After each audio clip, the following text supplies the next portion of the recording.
அந்த கலைஞரின் மகனாக இருக்கக்கூடிய நான் சொல்லுகிறேன்,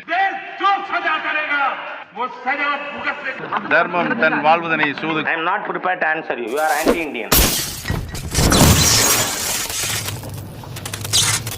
முடிவு பண்ணிட்டீங்களா? யாருக்கு ஓட்டு போட போறீங்க? குடும்ப அரசியல்ங்கிற பேர்ல நாட்டையே குழி தோண்டி புதைச்சாங்களே அவங்களுக்கா? இல்ல நம்ம உரிமைக்காக போராடும் போது நம்மளை அடிச்சு துரத்தினாங்களே அவங்களுக்கா? நலத்திட்டங்கிற பேர்ல நிலத்தையே நாசமாக்கி நம்ம விவசாயிகளை அம்மனமாக்கி நாட்டையே தலகுனிய வச்சாங்களே அவங்களுக்கா? இல்ல கார்ப்பரேட் கைக்கூலியா மாறி பணத்துக்காக நம்ம மக்களையே சுட்டு கொண்டாங்களே அந்த அயோக்கிய அரசியல்வாதிகளுக்கா? யாருக்கு ஓட்டு போட போறீங்க? நீ என்னடா சொல்றது? எங்களுக்கு தெரியும், எங்க அப்பா அம்மா யாருக்கு ஓட்டு போட சொல்றாங்களோ அவங்களுக்கு தான் போடுவோம் அப்படின்னு நீங்க சொல்றது கேக்குது. கரெக்ட். அம்மா அப்பா சொல்றபடி கேட்கணும்.